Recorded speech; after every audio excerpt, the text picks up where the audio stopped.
Un soir lourd, au cœur du Congo, la forêt respirait comme une bête endormie.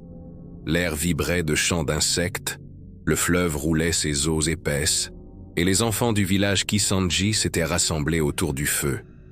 Les flammes projetaient leurs ombres sur les cases de torchis, et les anciens parlaient à voix basse de ce qui ne devait pas être oublié.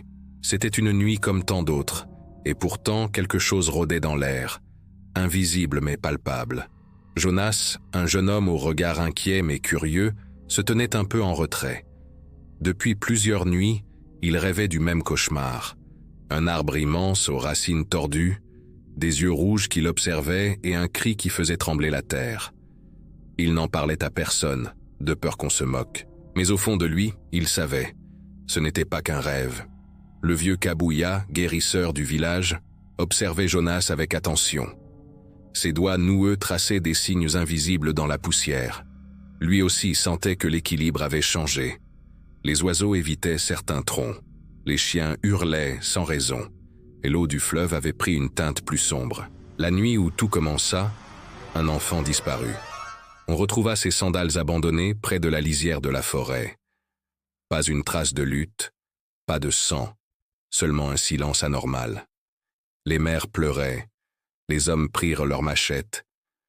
Mais plus ils s'aventuraient sous les feuillages, plus la peur les glaçait, car l'air y était plus froid, les ombres plus épaisses. Et au centre, le grand fromager se dressait, géant tordu aux racines noires. C'était l'arbre du cauchemar de Jonas.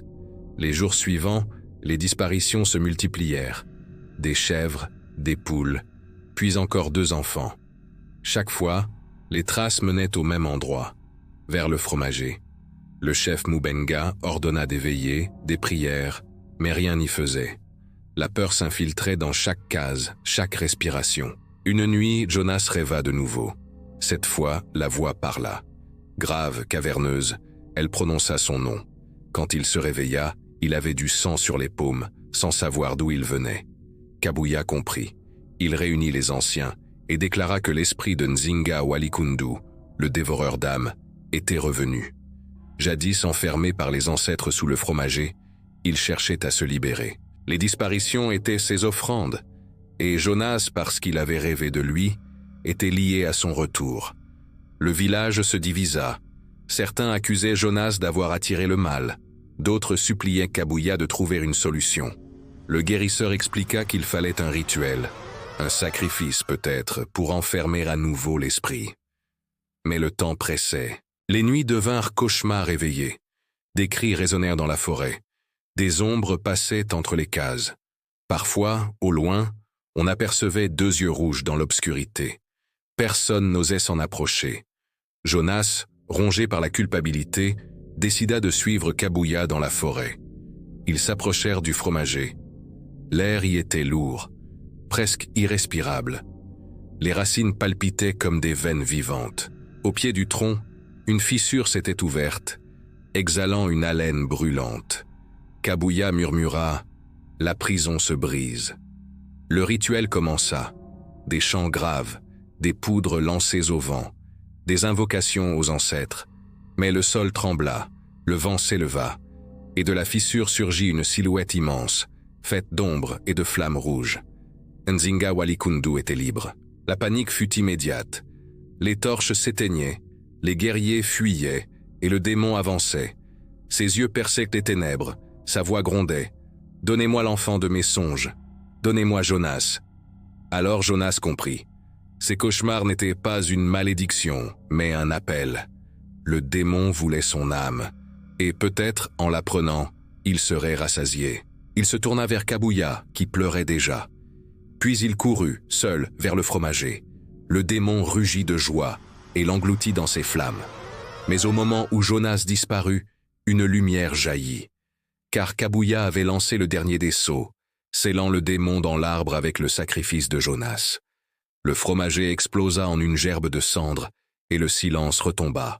Le village était sauvé, mais Jonas n'était plus. Les mois passèrent. Kisanji pansait ses plaies. Les enfants jouaient de nouveau. Les femmes chantaient en pilant le manioc. Mais l'absence de Jonas restait comme une pierre au fond des cœurs.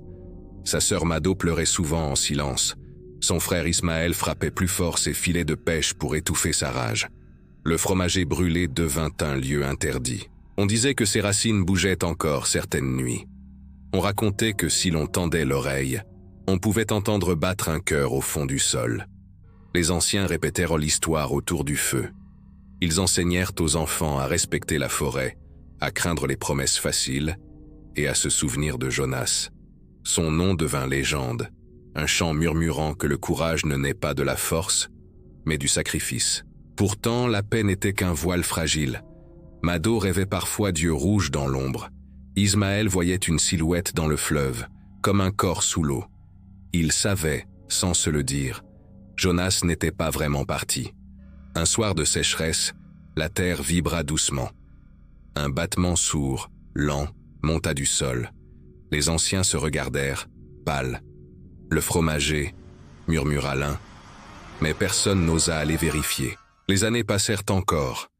Les enfants de Mado et d'Ismaël grandirent. Le démon devint une histoire racontée au coin du feu, avec des torches et des rires nerveux. Certains jeunes disaient que ce n'était qu'une invention pour leur faire peur. D'autres, plus attentifs, frissonnaient en silence. Un jour, Ismaël trouva un éclat d'ivoire dans le fleuve. Mado reconnut aussitôt un fragment du collier qui avait enfermé Nzinga Walikundu.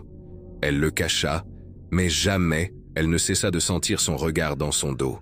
Et bien des années plus tard, après la mort de Mado et d'Ismaël, un enfant du village courut en pleurs. Il disait avoir entendu une voix dans le vent qui appelait son prénom. On rit d'abord. Mais lorsque le silence revint, tous entendirent, faible mais distinct, « Kisanji, Kisanji ». Alors le feu sembla vaciller, et le cœur de chacun s'arrêta, car il savait que les légendes ne meurent jamais. Elles attendent, et sous les racines noircies du grand fromager, un battement résonnait encore.